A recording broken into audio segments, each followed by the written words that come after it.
Hello and welcome to this edition of The Hub on CGTN. I'm Wang Guan in Shanghai. Our guest today is Mr. Djoomart Otorbaev, the former Prime Minister of Kyrgyzstan. How does he see the challenges and opportunities facing the Chinese economy?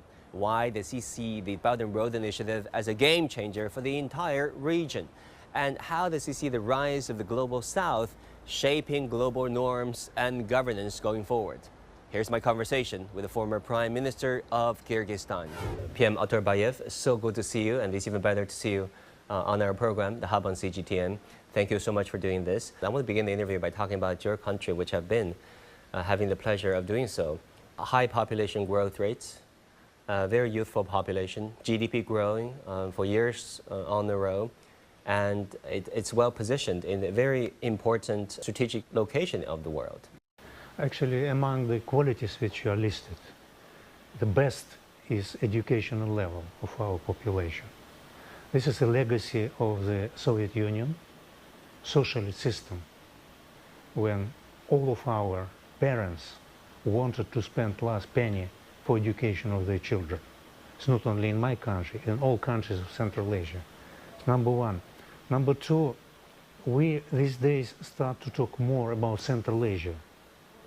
Not any single country, because they are relatively small.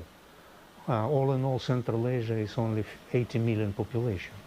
So the territory is big, but in terms of economic power and in terms of market, it's still not as big as we wish.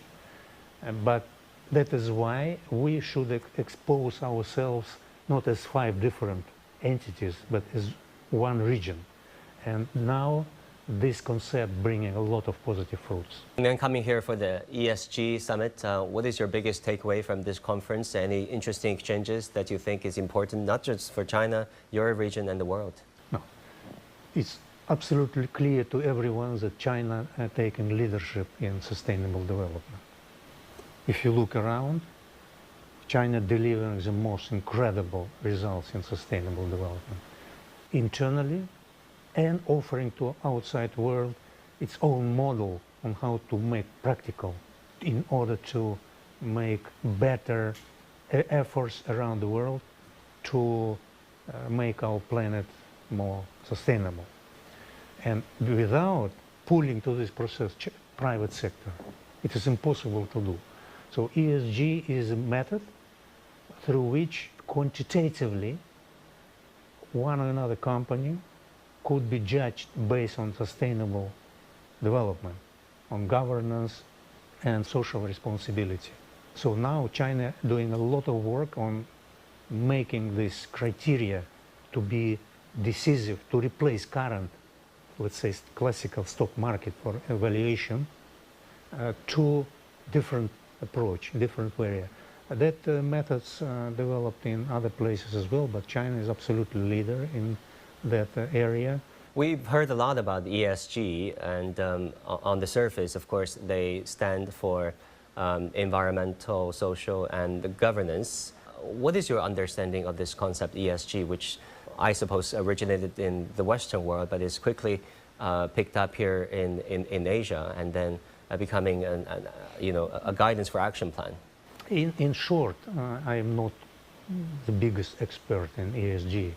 But in short, my understanding of this concept that if you look to the current stock exchange valuation, it's only sales and profit. Two numbers dictating whether company is successful or not. Without any reflection how one or another company doing things in environmental protection, in social justice, and in governance architecture. Now, if we will include next to the profit and sales number those parameters, it will be much more comprehensive. Then companies, investors will look to this criteria very attentively. They said company A is doing very bad in environment, so valuation will go down. Though before nobody paid attention to that. Or company B is doing great things in social protection of their employees. Before, nobody cares how, in which situation employees were working, or governance structure. So this is more fair way to evaluate commercial companies. And now different models employed. There are a few models in the West, many models in China. All of them compete. And rather sooner than later, it will be more uniform approach on how this method can be used for fair valuation of business practices. And there's a very original point of view. Talking about clean energy and sustainability, China is recently targeted by the European Union, who levied countervailing duties on Chinese-made electric vehicles, who they claim is flooding the European market, exporting the overcapacity from China to Europe. How do you look at this move? Why do you think the European Parliament, the European Union come to this conclusion? And what is its impact for China-European economic relations? Yeah, that is a big problem for Europe. They're following the steps of US to put different type of restrictions for Chinese export with artificial subject like, subsidies or capacity, whatever. So my definition of sanction, that sanction is recognition of defeat. Companies cannot compete, respective companies in Europe, so they're lobbying respective governments in order to restrict Chinese competition of internal markets. This is not normal, because competition is the name which title is driving progress. Inside the countries, one of the most influential government agencies, anti-monopoly agency, very influential everywhere, in order not to get monopolization, in order to strengthen competition. But surprisingly, some countries said no competition in a planet for different reasons. I advise everyone to visit China and see what is the success of Chinese enterprises. The success is fierce competition. Internal competition is really brutal, even everywhere. That is why those who survive competition became the best in the world. I would even invite anybody to visit Chinese restaurants. Top quality, cheap. Reason? Competition. I have been visiting in Beijing, all included. All you can eat buffets? All included. Everything, most sophisticated seafood stuff, alcoholic drinks included.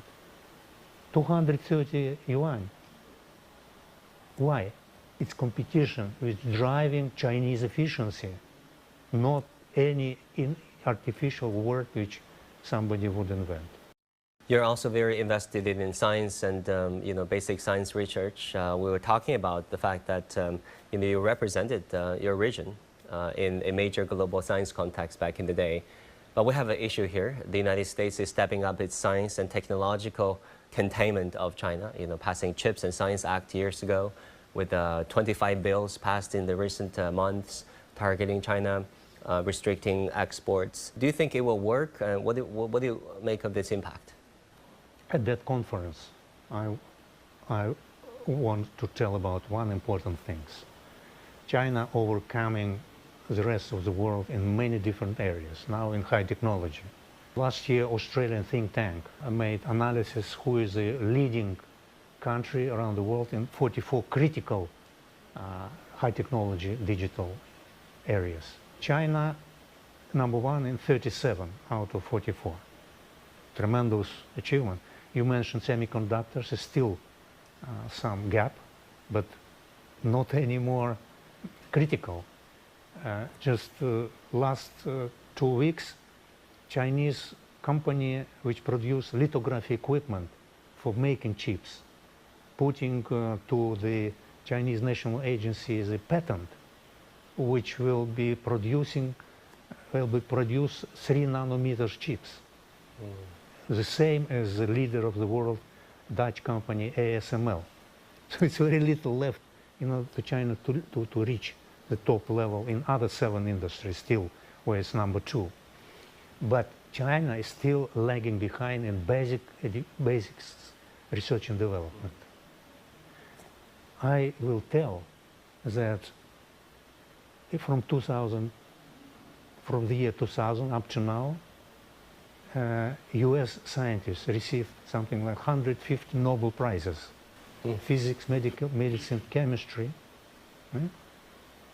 out of which 40% are foreign scientists, went to US to make research.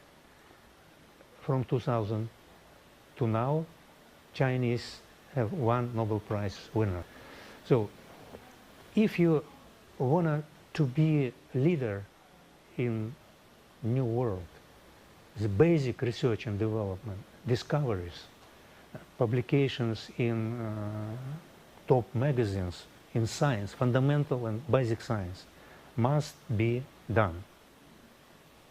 China should pay attention to basic research and development in the universities, Academy of Sciences, to at least to try to match this. Number two, to get here foreign talents. Yeah. In Shanghai, Huawei opened new campus. They wanted to get foreigners there, to work there. In order to attract foreigners, they opened 100 restaurants for foreigners to communicate, socialize, like they do in Silicon Valley. Very smart, very smart. English language, foreign Chinese scientists, researchers, communicating, exchanging ideas, top idea.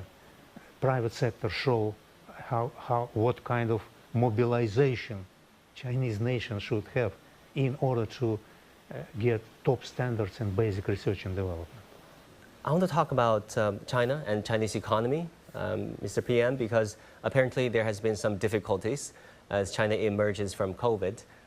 We're dealing with a slower growth rate, and the stock market is recently picking up, but apparently the property market is under stress, local government debt issues. How do you look at the Chinese economic difficulties right now and its future?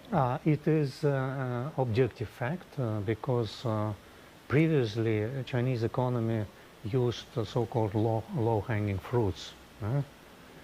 If you invest heavily to real estate and infrastructure, your numbers will be healthier. Now you need to continue investments, but those investments now are limited to, I would say, to high technology area, to modernization, high quality development. And then it's kind of transition. So it's not anymore, you cannot forever invest in real estate. Yeah. So it should be transition to high technology, to digital economy. Only then China could overcome so-called middle income trap. Middle income trap is definition when GDP of one or another country will reach $12,000, $13,000, $14,000 per capita, which China is now, when most of the countries around the world, 80%, stop stagnating. Look to Latin America, typical example. The reason is that they don't have any more cheap labor to produce consumer goods or cheap electronics. And they were unable to transfer to high technology area when you don't need cheap labor. Your labor is already expensive. They need to jump into completely different economic model. And one of the examples of the country which passed it successfully is Korea, South Korea. Yeah? They overcome this. They now much higher than. So China in this transition period, a transition period which you don't require any more such intensive labor. You don't need factories anymore. Your factories which produce electrical vehicles, there is no people. There's only robots delivering. So this is another element when you need to create jobs, more jobs. In high tech, you need less jobs to do the same result. It must be done, but it's double. It's growth and jobs creation, two things. I say that you overcoming this transition to digital economy, to high tech, is clear. Its growth in that industry is something like 10-15%, with a drop in real estate around 10-12%. So it's kind of compensating each other. But another piece of advice which I could give for employment especially is development of services sector. Servicing, tourism, for example, entertainment, something which will be increasing the consumption of the public. And it's those services sectors, they bring in a lot of jobs. You need a lot of people who could be in that sector in comparison, for instance, with industries. Yeah? So, because industries became humanless. Highly mechanized, Yes, you know, yes. even AI generated, AI Exactly. powered. In cotton fields, you don't have any more workers. Everything done by combines, driverless, no persons Yeah. sitting, with AI and drones. Yeah. You know, agriculture, even agriculture became industry without people. That's where I want to ask you next, Mr. PM, about AI. There has been so much application of AI, you know, generative AI, ChatGPT, Wenxin Yiyan here, what we use for the Chinese versions. Its application in education, medicine, some exciting advancement for humans to live better lives. But also there have been worries and discussions about its potential risks, the legal risks, how to provide enough and sufficient legal framework, its ethical considerations. You know, you can just make a fake video, deep fake. What is the most exciting advancement when it comes to AI and its potential as you see it? And also, what kind of mindset or framework should we adopt as we enhance regulation of AI?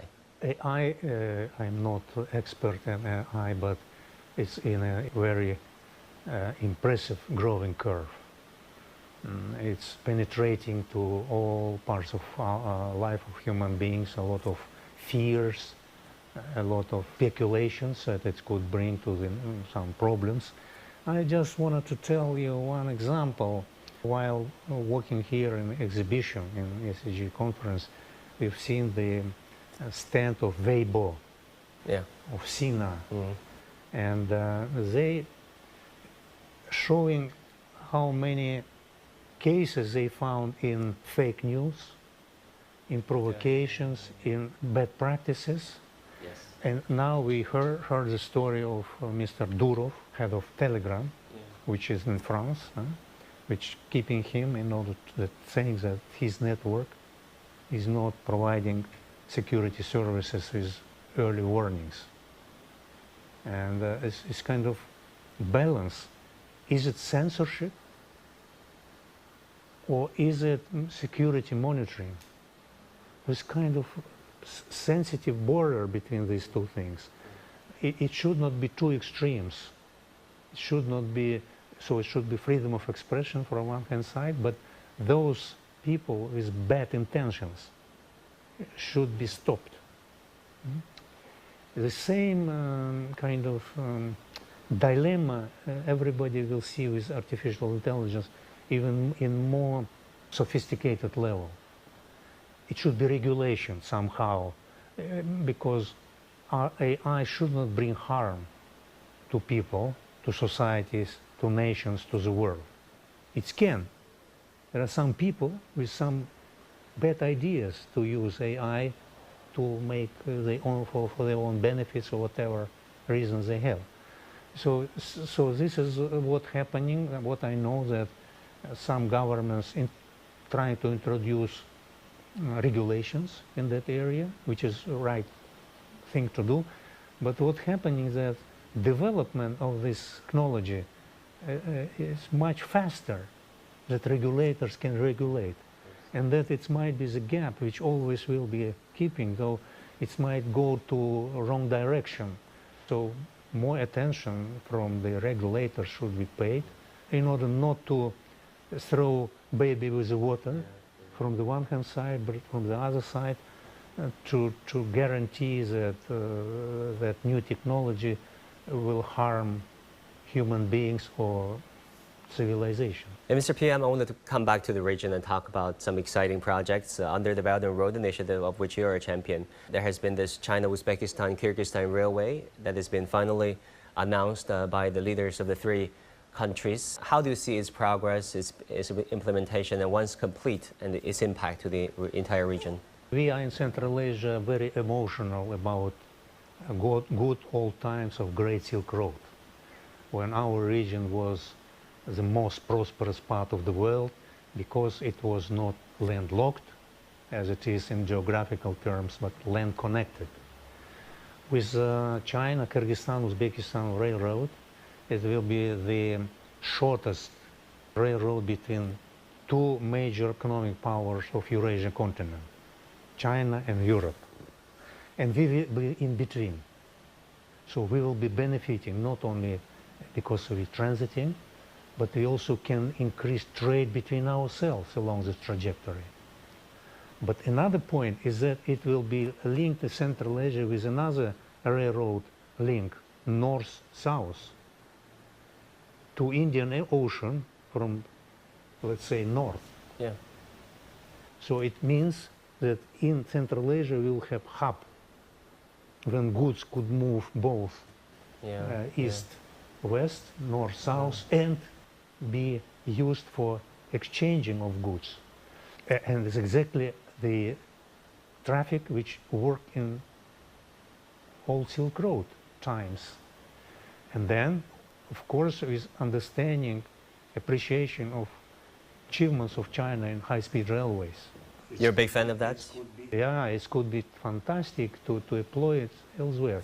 Simply because now you have huge capacity of your engineers and technicians which already made this internal network because Chinese engineers can do it. Another point is to move it to the west. You can do it, huh? And we will be happy to be part of this process because if Central Asia will connect countries and we can be able to trade with all around those routes, it will benefit us because our problem is landlocked. When you landlocked, it's very difficult to make competitive trade. I think the third party, Uzbekistan, is a double landlocked country, right? Exactly. There's only two such countries in the world. Exactly. I think it's Luxembourg, Uzbekistan. Double landlocked. Yes. Kyrgyzstan, your country is landlocked. Yes, because we are bordering China. So 10 years on, despite the negative press, I guess people in Central Asia can speak for themselves, think for themselves about the utility or the potential utility of the Belt and Road Initiative, which is, mostly positive. Would you say that's the case? Yeah, but Central Asia now, I think that receiving a lot of attention from all outside the world, I would say. There are established formats like 5+1, when five are presidents of our country and one is another country, yes. like we have in China, with China, yes. Russia, United States, European Union, Germany, Korea, Japan, UK, and other countries. So it's attracting a lot of attention. We became visible to outside world, which is a good thing. And we wanted to benefit out of win-win cooperation with all our partners. So for countries like Kyrgyzstan, I think it would be fair to say, right, you're naturally rejecting bloc confrontations and, great power rivalry. In your book, you called it the Great Game. I guess you're referring to China-US rivalry, but not just. A term Great Game appeared from 19th century when Russian Empire collided with British Empire in Central Asia. They divided Central Asia. Afghanistan went to British. We five went to Russia. And then who? British. And then Central Five went to Russia. Afghanistan always was part of Central Asia. Great Game was between British and Russian Empire in 19th century. They divided Central Asia for political reasons. Because British, they were feared that Russian Empire would go up to India. Now Afghanistan, and we passed socialism with Soviet Union. These two different things. Yeah? This is Great Game title, slogan which came from that all good times of division of Central Asia. PM Otorbaev, it's always good to pick your brain, and thank you so much for doing this. Thank you very much. Always pleasure to speak to you. Thank you, sir. Thank you for watching this episode of The Hub on CGTN. I'm Wang Guan in Shanghai. I'll see you again next time.